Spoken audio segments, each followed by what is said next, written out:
여러분 요즘 주유소 가기 무섭지 않으십니까? 기름값은 미친 듯이 오르고 물가는 멈출 줄을 모릅니다. 그런데 이 모든 위기의 시작점이 저 멀리 중동에서 벌어진 황당한 나비 효과 때문이라는 사실 알고 계셨습니까? 중국이 몰래 키워낸 이란이 중동의 핵심 바닷길을 틀어막으면서 전 세계 경제가 발칵 뒤집혔습니다. 하지만 진짜 무서운 건 따로 있습니다. 이 불똥이 단순한 기름값을 넘어 대한민국 경제의 심장인 삼성과 SK 반도체 공장으로 정면으로 날아오고 있다는 겁니다. 도대체 중국과 이란 사이에서 무슨 일이 있었길래 우리 밥그릇이 이토록 심하게 흔들리고 있는 걸까요? 오늘 지식 한방에서는 중국의 위험한 뒷배와 이란의 도박이 어떻게 대한민국 경제에 목줄을 쥐게 되었는지 그 소름 돋는 연결고리를 아주 쉽고 명확하게 파헤쳐 드리겠습니다. 이 영상을 끝까지 보시면 지금 돌아가는 세계 경제의 판도와 당장 6개월 뒤 우리에게 닥칠 진짜 위기가 무엇인지 정확히 파악하실 수 있을 겁니다. 이야기는 10년 전으로 거슬러 올라갑니다. 2016년 시진핑이 테헤란을 방문하면서 중국과 이란은 포괄적 전략 동반자를 선언합니다. 그리고 2021년 두 나라는 25년짜리 협력 협정을 맺죠. 규모가 무려 4천억 달러, 25년 총액이 513조 원, 매년 20조 원씩, 해마다 서울시 예산 절반을 찍어주겠다는 약속입니다. 그런데 여러분, 실제로 그 돈이 얼마나 흘러들어갔느냐 하면 대부분 종이 위의 약속이었습니다. 중국은 대신 다른 방식으로 이란의 생명줄을 잡아줬습니다. 바로 원유 구매입니다. 미국이 이란에 제재를 걸고 전 세계 기업들이 이란산 원유를 외면하는 동안 딱 한 나라만 손을 들었습니다. 바로 중국입니다. 국제에너지 분석업체 케플러 통계를 보면 이란이 바다로 내보내는 원유의 80% 이상을 중국이 통째로 사왔습니다. 물론 말레이시아산, 인도네시아산으로 이름표를 바꿔 달고요. 제재를 피하기 위한 눈속임이었습니다.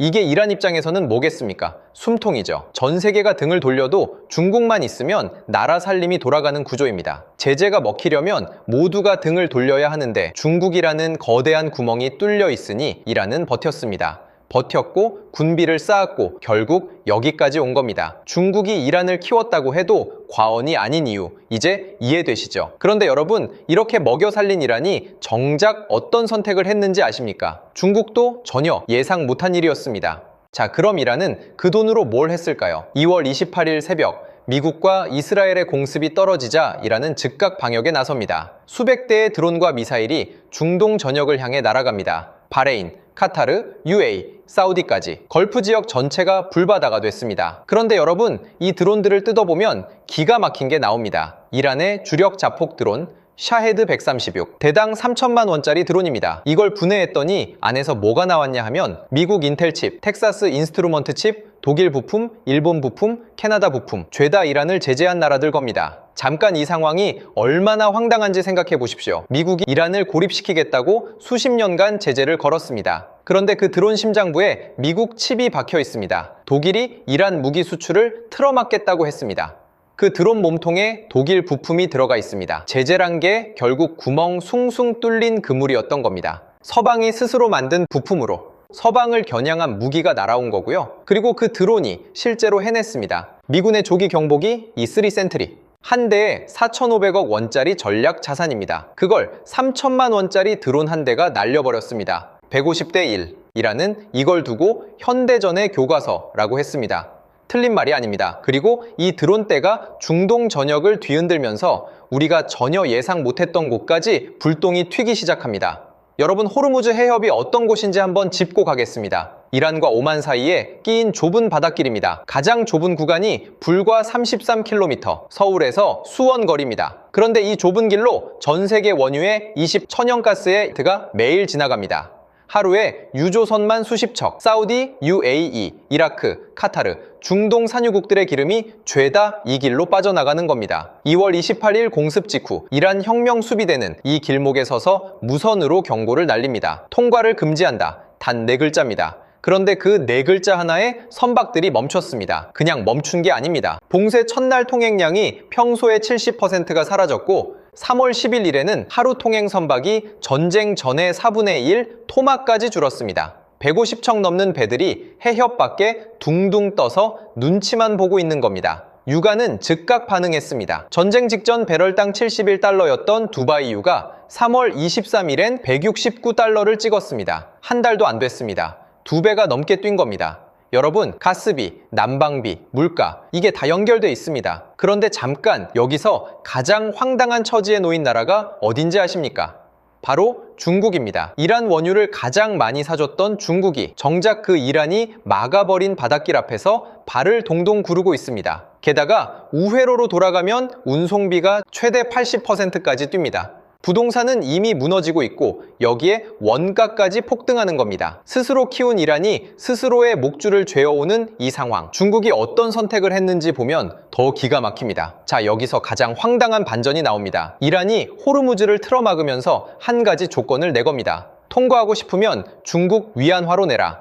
선박 한 척당 최대 200만 달러, 우리 돈으로 약 27억 원입니다. 이란 매체는 이 계산까지 공개했습니다. 연간 150조 원의 수입이 생긴다고요. 잠깐, 이게 왜 황당하냐고요? 중국이 이란 원유를 몰래 사줬습니다. 그 덕분에 이란이 살아남았습니다. 그런데 이제 이란은 중국 돈을 내야만 지나갈 수 있는 해협을 만들어버렸습니다. 이란을 먹여 살린 중국이 정작 그 이란이 만든 통행료 징수소 앞에서 지갑을 열어야 하는 신세가 된 겁니다. 더 기가 막힌 건 따로 있습니다. 중국 국영해운사 코스코 선박 2척이 중국 선주와 선원이라는 신호까지 띄우며 호르무즈 해협 입구로 접근했습니다. 우리가 왔다, 중국이다 라고 신호를 보낸 겁니다. 그런데 혁명수비대는 들은 척도 안 하고 경고를 날렸고 2척 모두 뱃머리를 돌려야 했습니다. 위안화를 쓰는 나라 선박도 이란이 기분 내키면 막는 겁니다. 중국은 지금 이러지도 저러지도 못하는 처지입니다. 이란 편을 들자니 미국 제재가 무섭고 이란을 버리자니 기름줄이 끊기고 호르무즈 통행료는 내야 하고 스스로 키운 이란이 스스로의 발목을 잡은 겁니다. 그리고 그 사이 우리 이야기가 시작됩니다. 여러분,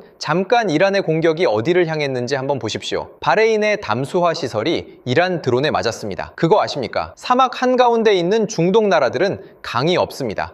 빗물도 없습니다. 마실 물을 바닷물로 만들었습니다. 그 담수화 시설이 타격을 받으면 전기가 끊기는 게 아니라 물이 끊깁니다. 사람이 못 삽니다. 그런데 이 시설들 누가 지었는지 아십니까? 1970년대부터 80년대 중동 건설 붐이 일었을 때 우리 아버지 세대가 지었습니다. 가족도 못 보고 월급 모아 자식 학원 보내던 그 시절 이야기입니다. 현대, 삼성, 대우, 한국 건설사들이 중동 사막의 플랜트를, 담수화 시설을, 항만을 세웠습니다. 그게 대한민국 산업화의 종잣돈이 됐습니다. 그 건물들이 지금 불타고 있습니다. 더 열받는 건 그 다음입니다. 전쟁이 끝나면 재건 사업이 시작됩니다. 무너진 시설들을 다시 지어야 하니까요. 그 재건 수주, 과연 우리 차례가 올까요? 잠깐 따져보겠습니다. 아시아 시장, 이미 중국 건설사들이 저가 공세로 다 가져갔습니다. 아프리카 시장, 마찬가지입니다. 우리 건설사 관계자가 직접 한 말이 있습니다. 사방이 온통 막힌 느낌이라고요? 그게 지금 우리 현실입니다. 우리 아버지들이 모래바람 맞으며 40년 쌓아 올린 기술과 신뢰, 그 위에 더 싸게 짓겠다는 나라가 비집고 들어오고 있습니다.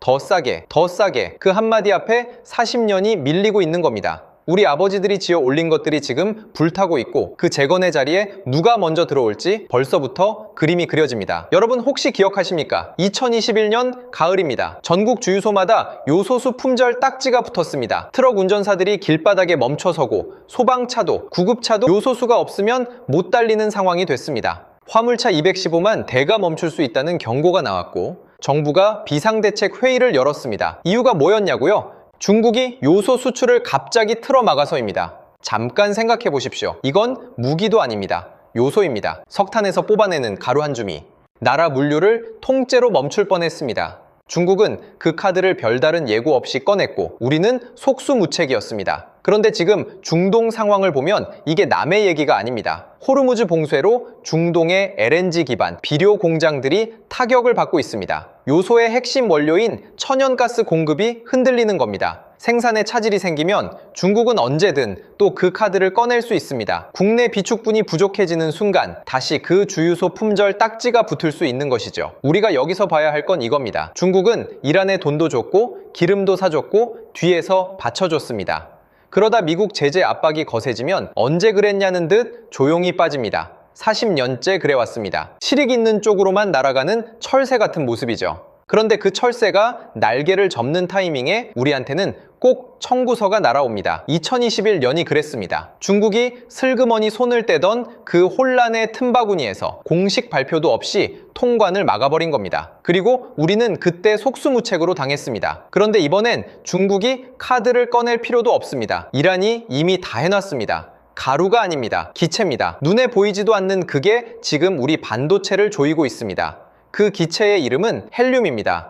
여러분, 헬륨이라고 하면 풍선에 넣는 가스 생각하시죠? 아이들 생일 파티에 둥둥 떠다니는 그거요. 맞습니다. 그런데 그 헬륨이 지금 삼성과 SK하이닉스의 숨통을 쥐고 있습니다. 반도체 공장에서 헬륨은 공기 같은 존재입니다. 웨이퍼를 냉각하고 공정 장비 안에 불순물을 밀어냅니다. 그리고 결정적으로 다른 걸로 대체가 안 됩니다. 질소도 안 되고 아르곤도 안 됩니다. 헬륨 아니면 라인이 서는 겁니다. 그런데 이 헬륨의 65%가 어디서 옵니까? 카타르입니다. 카타르 LNG 시설에서 천연가스를 처리하다 부산물로 나오는 게 헬륨입니다. 그리고 이란이 그 카타르 시설을 미사일로 정확히 때렸습니다. 우연이 아닙니다. 카타르 국영 에너지 기업은 이미 불가항력을 선언했습니다. 계약도, 납기도, 책임도 없다는 선포입니다. 반응은 즉각적이었습니다. 헬륨 현물 가격이 2주 만에 100% 뛰었습니다. 전문가들은 최악의 경우 900%까지 폭등할 것으로 봅니다. 그런데 가격보다 무서운 게 있습니다. 헬륨은 액체 상태로 운반하는데 보관 가능 기간이 고작 40일입니다. 한 달 조금 넘으면 그냥 기화되어 공중으로 사라집니다. 창고에 쌓아놓을 수도 없는 것이죠. 그런데 그 헬륨을 실어 와야 할 배가 지금 호르무즈 해협 밖에서 눈치만 보고 있습니다. 숫자로 한번 보겠습니다. 2018년 삼성전자 평택 공장에 정전이 났습니다. 고작 30분이었습니다. 그런데 그 손실이 500억 원이었습니다. 만약 헬륨 공급이 2, 3주 끊기면 이건 정전과는 비교도 안 됩니다. 팹라인 전체를 셧다운해야 합니다. 그리고 멈춘 라인을 다시 켜는 데만 수십억 원의 비용과 최소 2주에서 4주의 시간이 걸립니다. 처음부터 다시 세팅해야 하니까요. 지금 우리 반도체 기업들은 반년 정도의 재고를 갖고 있습니다. 당장 내일 공장이 서는 건 아닙니다. 하지만 여러분, 반년이라는 시간이 얼마나 짧은지 아십니까? 지금 이 순간 엔비디아는 AI 칩 납기를 못 맞춰서 발을 동동 구르고 있습니다. 전 세계가 한국 반도체를 기다리고 있고 AI 반도체 호황이 딱 지금 터지고 있는데 그 연료가 6개월 뒤 바닥을 드러낼 수 있는 겁니다.